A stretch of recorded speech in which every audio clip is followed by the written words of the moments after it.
Good evening all, hope you're doing well. We were in a dominant phase today, which means that we were green across the board and now we're at Euphoria. The reason for that is simply because I've reset the data so we can get like a comparison over time, and we're not going to be beating 100% on the technical scores. So this is how we'll be tomorrow.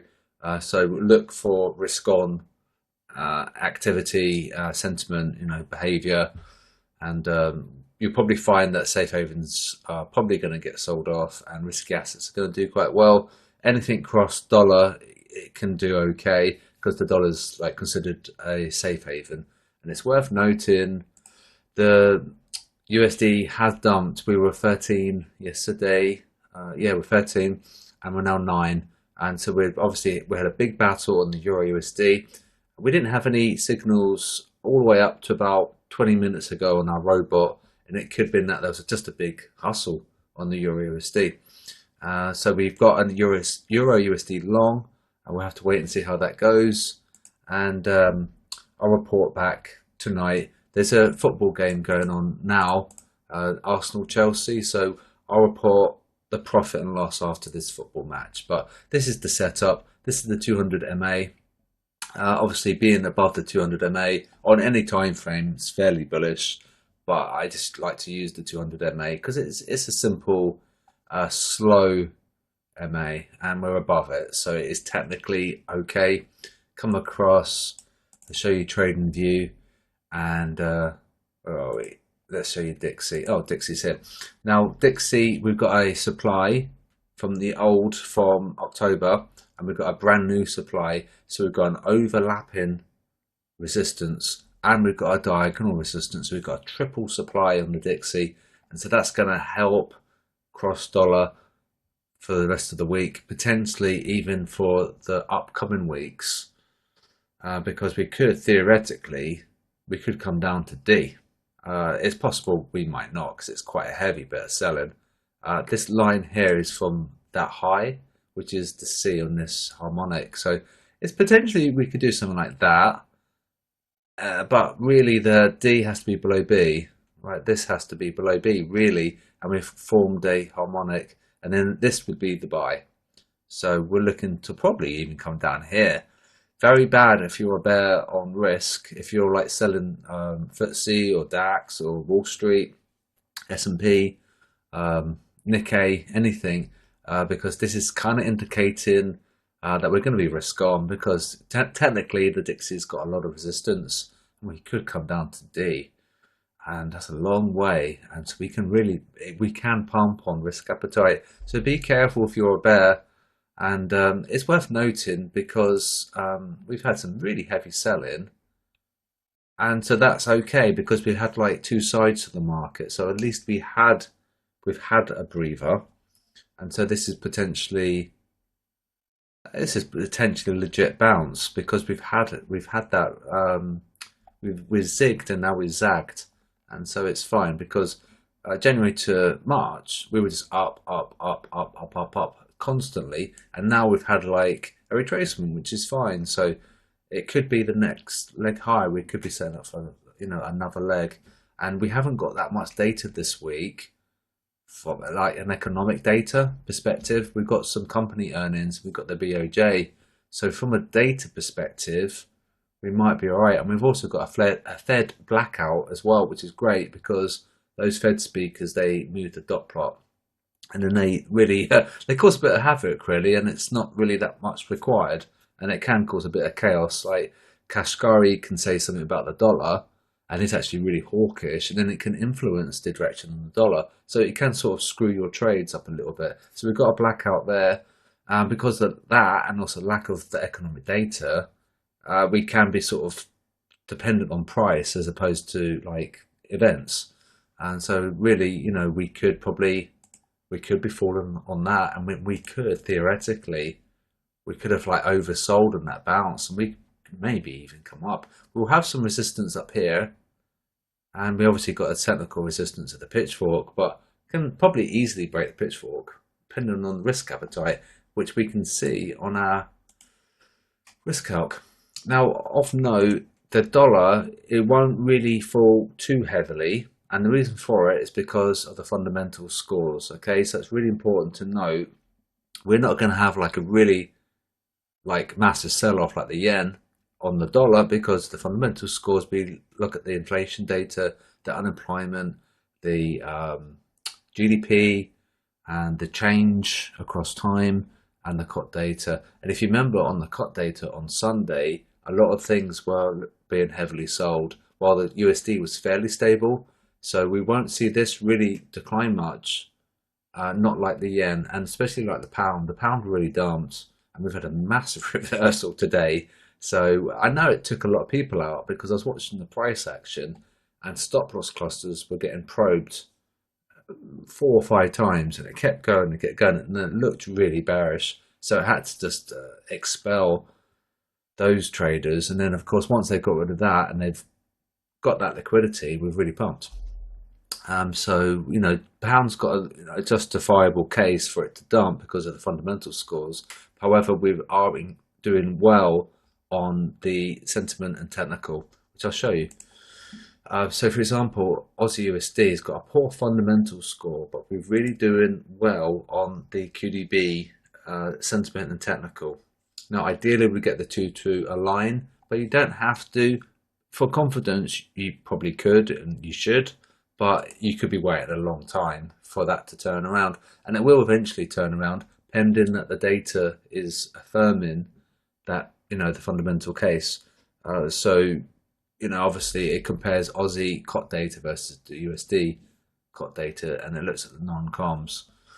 So this is like near term, and this is like long term. And if you get the two to agree, then that's great. But it looks to me, scanning it, oh, EURUSD has got one. That could be good. That we do have some agreement there, but there's a lot of disagreement. Aussie, Kiwi, potentially.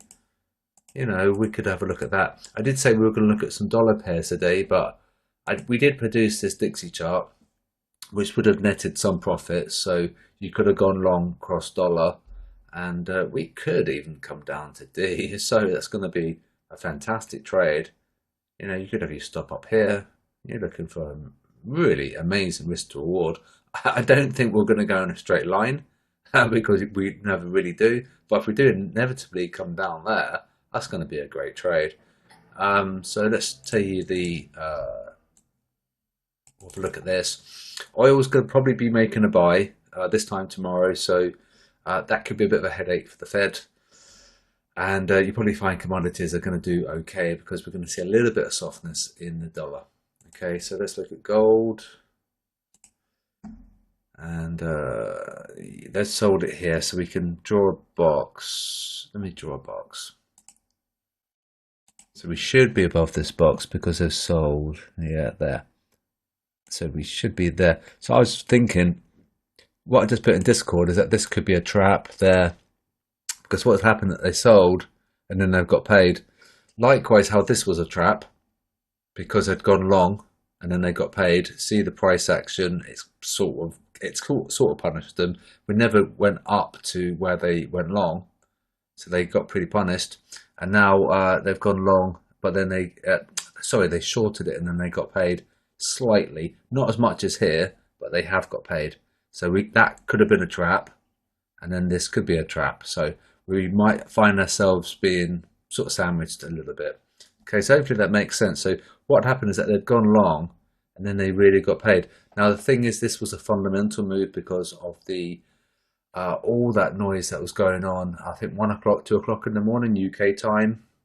I woke up to it, and it was pretty chaotic.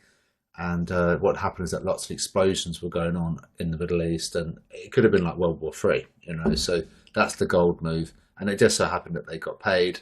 However, you know, it got them long, and so they've gone long, and so they did get punished there. So likewise, they've sold, and then they probably might get punished. It's definitely one to watch. Okay, and then I suppose just probably quickly on the indices. And there's DAX. Of course, we're pumping. Why? Because they sold it. Okay, they'd sold it here. They went long a little bit, but then they went long again. Now, this is where the video that I made yesterday, that's where that come into it. because they'd exited their shorts, but then they really went and short really heavily. And the thing is that they're not aware that they're forming like a mob, like a crowd. And of course, they think they're being really sensible by trading, and they're not looking at the sentiment. And so they're probably think, oh, hang on, this is okay. We moved a little bit. And by that time, it could have been their bedtime, and then they just let it run. And of course, they're looking to sell, and it's come up. And the thing about these traders is that they've got terrible risk management, so they've probably got an enormously wide stop. And so when the time they wake up, 7-8 hours later, they're in humongous loss. What do I do? Shall I move my stop? I'm sure it will come down. And it looks like that's their mentality, is that they're holding on short. So they're not willing to get stopped out, and we're probably going to have to carry on pumping. So that's a bit of annoyance if you are short DAX, okay? But we are pretty bullish if you look at January to March, okay? And this could have just been a breather. And then I suppose the S&P, and then we can wrap up the video. And I'll find out if Arsenal scored another goal, because I've got some money riding on it. So with any luck, it'll be a nice little bit of profit. It's quite easy to make money doing sports bettings, as long as you know like the form of the team and stuff. So it's quite a good little side gig that you can do while trading. So there's the buy setup on S&P, right? They'd sold it, so it would come up. So that's where you put your stop loss. So this is the sort of thing that I do. I'm using the FXCM setup. You need to know where your exit is, and then you're looking to fade the crowd move. And it's quite common, more often than not, profitable strategy, because these guys are pretty counter trend. I mean, look at that move here. You'd have your stop here, for example, and you probably got yourself a 7R trade there. It would have been probably not your hours, maybe you're based somewhere else in the world, but it would have been okay had you been in the UK. And there's that move just from that. And then of course you're putting your stop above the swing high, and you're getting a good risk to reward. So that's how I do it, and that's how I make my money, is using the FXCM setup. So hopefully that helps. I've got a video on this. It's the QDB entry and exit system, which I'll dig up, and then I'll put it into Telegram so you guys can watch it. So that's it. No more waffling, and I'll speak to you guys tomorrow. One and all, we have a strong disclaimer that we need to stipulate. The fact is that it's really, really easy to lose money while trading, and you absolutely must have risk management at the forefront of your mind. Every trade decision, before you enter, you need to know where your exit is. You don't just enter willy-nilly. You need to stipulate your stop loss, and you need to know about your sizing as well. All this information is in the Discord as well, and it's also on YouTube. So if you don't know your sizes, and then you don't know your stop loss, you're going to encounter horrific losses, okay? And also it's highly risky, and the stuff that I put out on a daily basis, it's for your own information. It's not to be traded on its own. You need to be used with a trading system and with a risk management at the forefront of that system at all times. You can't trade without the risk management, because you will blow your money. And I dare say, if you're watching this video, you would have lost a lot of money, and you've blown maybe an account or even several. So it's absolutely critical that you've got a very keen sense of risk management at everything you do. It's like crossing a busy street. You wouldn't cross the road without looking left and right. You'd wait for the traffic light, and then it would go from red, amber, green, and then once it went to green, you'd still be careful. Okay, so just a quick video there, and be really careful. It's a highly volatile market. In fact, it's probably the most volatile market you could ever get into, and while it can make you a lot of money, it can also cause catastrophic losses. So be careful at all times.